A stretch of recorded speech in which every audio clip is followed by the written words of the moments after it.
అందరికీ మన ప్రభువును రక్షకుడైన యేసుక్రీస్తు వారి పేరిట వందనాలండి. ప్రియులారా, మరి కడప నుంచి ఒక సహోదరుడు బాప్తిస్మం తీసుకున్నాక ఎలా ఉండాలి అనే ప్రశ్నను అడగటం జరిగింది.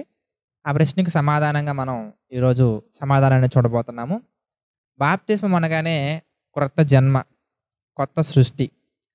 అంటే దేనికి కొత్తదనం అనగానే పాపాన్ని విడిచిపెట్టి పరిశుద్ధంగా బ్రతకటానికి. ఒకప్పుడు మన జీవితంలో అపరాధాల చేత, పాపాల చేత మనం చచ్చిన వారై ఉండగా క్రీస్తులో మనం కొత్త సృష్టిగా మనం జన్మించటానికి దేవుడు మనకి ఇచ్చినటువంటి ఒక గొప్ప అవకాశమే ఈ బాప్తిస్మం. మరి ఈ బాప్తిస్మం తీసుకున్నాక మళ్ళీ మన పాత జీవితంలోకి అనగా పాపపు జీవితంలోకి వెళ్ళే అవకాశాలు అనేవి చాలా ఎక్కువ ఉంటాయి. ఎందుకంటే అపవాది శోధనలు అనేవి కూడా పెరిగే అవకాశాలు చాలా ఎక్కువ ఉంటాయి కనుక. సో మరి బాప్తిస్మం తీసుకున్నాక మనం గత జీవితంలోకి వెళ్ళకుండా ఎలా ఉండాలి, పాపం చేయకుండా ఎలా ఉండాలి అనే ప్రశ్న గురించి మనం ఆలోచించినట్లయితే, కొన్ని విషయాల్లో మనం ఎడతెగక నిలబడగలిగినట్లయితే కనుక మనం పాపం చేసే ఛాన్సెస్ అనేవి చాలా అంటే చాలా తక్కువ ఉంటాయండి. పరిపూర్ణంగా మనం పరిశుద్ధంగా మారాలంటే కనుక దేవుడు చెప్పినటువంటి ప్రతి మాట ప్రకారం మనం బ్రతకగలిగినట్లయితే కనుక పరిపూర్ణంగా పరిశుద్ధులుగా మనం మారగలం. అలా మారాలి అంటే ఈ 4 విషయాల్లో, ఇప్పుడు మనం మాట్లాడుకోబోయే 4 విషయాల్లో కనుక మనం ఎడతెగక నిలకడగా ఉండగలిగినట్లయితే కనుక ఏ మూమెంట్లో ఏం చేయాలి, ఎలా ఉండాలి, ఎలా ఉండకూడదు, ఎలా ఉంటే ఎలాంటి కాన్సిక్వెన్సెస్ ఉంటాయి, ఎలా ఉంటే బలపడగలం, ఎలా ఉంటే మనం దెబ్బతింటాము అనే ప్రతి విషయం గురించి అవగాహన మనకు వస్తుంది. ఎందుకంటే బాప్తిస్మం తీసుకున్నాక దేవుని వాక్యం సెలవిస్తుంది. ప్రియులారా, అపోస్తుల కార్యాలు 2వ అధ్యాయం మనం చూస్తే 38వ వచనం మనం చూద్దాం. పేతురు గారు అంటున్నారు, మీరు మారు మనసు పొంది పాప క్షమాపణ నిమిత్తము ప్రతి వాడు యేసుక్రీస్తు నామమున బాప్తిస్మం పొందుడి, అప్పుడు మీరు పరిశుద్ధాత్మను వరం పొందుదురు. కనుక మన బాప్తిస్మం తీసుకున్నాక పరిశుద్ధాత్మను మనం పొందుకుంటాం కనుక పరిశుద్ధాత్మ దేవుడు మనల్ని ఎల్లవేళలా గద్దిస్తూ ఎల్లవేళలా నడిపిస్తూ ఉంటారు కనుక ఆ పరిశుద్ధాత్మ దేవునికి గద్దింపుకు మనం లోబడగలగాలి.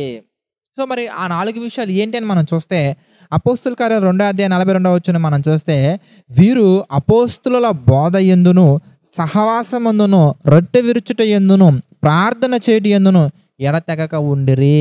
మరి కొత్తగా ప్రారంభించబడిన మన జీవితం అనగా దుర్నీతికి సాధనాలుగా ఒకప్పుడు మనం మన అవయవాలను అప్పగించి నీతికి సాధనాలుగా ఇప్పుడు దేవునికి అప్పగించడానికి మనం నిర్ణయం తీసుకున్నాం కనుక మన శరీరం ద్వారా, మన తలంపుల ద్వారా, మన ఆలోచనల ద్వారా, మన క్రియల ద్వారా మనం పాపం చేయకుండా పరిశుద్ధంగా బ్రతకాలి అంటే కనుక 4 విషయాలు. అందులో మొదటిది అపోస్తుల బోధ యందును అనగా మనం వినే బోధ వాక్యానుసారమైన బోధ అయి ఉండాలండి. పాపం చేసినా పర్వాలేదు, దేవుడు క్షమిస్తాడు అనే బోధ కాకుండా మనం తప్పు మార్గంలో వెళ్తున్న వెంటనే ఖండించినా, గద్దించినా, బుద్ధి చెప్పినా అలాంటి బోధ మనం వినగలగాలి. ఎందుకంటే ఆనాడు అపోస్తుల కాలంలోనే కొరింథీ పత్రికలో మనం చూడొచ్చండి, వాక్యమును కలిపి చెరిపెడు అనేకులు ఉన్నారు. అంటే ఏంటంటే కలిపి చెరిపే వాళ్ళు కోకొల్లలుగా మనకు కనబడుతూ ఉంటారండి. నేను కూడా యేసుక్రీస్తులోకి వచ్చిన కొత్తలో ఒక బోధ విని నేను చాలా ఆశ్చర్యపోయానండి. అఫ్కోర్స్ చాలా రకాల బోధలు నన్ను ప్రభావితం చేసాయి. వాటిలో నుంచి నేను తేరుకొని నిజమైన బోధ, స్వచ్ఛమైన బోధ ఏంటిని తెలుసుకోవడానికి నాకు చాలా సమయం పట్టింది. అయినప్పటికీ దేవుని యొక్క మహాకృపను బట్టి, పరిశుద్ధాత్మ దేవుని సహాయాన్ని బట్టి నేను గ్రహించగలిగాను. అందుకే బైబిల్ ఉచితంగా ప్రతి ఒక్కరికి నేర్పించడం జరుగుతుంది. ఎందుకంటే ప్రతి ఒక్కరు కూడా అపోస్తుల బోధలో నిలబడాలన్నది దేవుడు నాకు ఇచ్చినటువంటి ప్రయాస కనుక. కొంతమంది ఎలా చెప్తున్నారంటేనండి, మనం బాప్తిస్మం తీసుకోవాల్సిన అవసరం లేదు, ఎందుకంటే యేసుక్రీస్తు వారు మన పాపాల నిమిత్తం ఆల్రెడీ చనిపోయారు కనుక ఇంకెందుకు బాప్తిస్మం అని చెప్తున్నారండి. కాదండి, బాప్తిస్మం తీసుకోవాలి. బాప్తిస్మం తీసుకోకపోతే పరలోకానికి వెళ్ళే అవకాశమే లేదండి. దీని గురించి మనం ఎప్పుడైనా దేవుని కృపను బట్టి, దేవుని చిత్తమైతే మరలా మనం ఆలోచిద్దాం. అయితే మొదటగా మనం దేంట్లో స్థిరంగా ఉండాలంటే అపోస్తుల బోధ. ఎవరు ఏం చెబుతున్నా కానీ వాక్యానుసారంగా మనకు చెబుతున్నారా లేదా, బైబిల్లో చూపించి మాట్లాడుతున్నారా లేదా, ప్రతి పాయింట్ మనకు బైబిల్లో ఉంటుందండి. ప్రతి విషయం ఉంటుంది కనుక మీరు ఏం చేయగలగాలంటే మొట్టమొదటగా వాక్యానుసారమైన బోధలో మిమ్మల్ని నడిపించే సంఘాన్ని మీరు సెలెక్ట్ చేసుకోవాలి. ఆ బోధలోనే మీరు ఉండగలగాలి.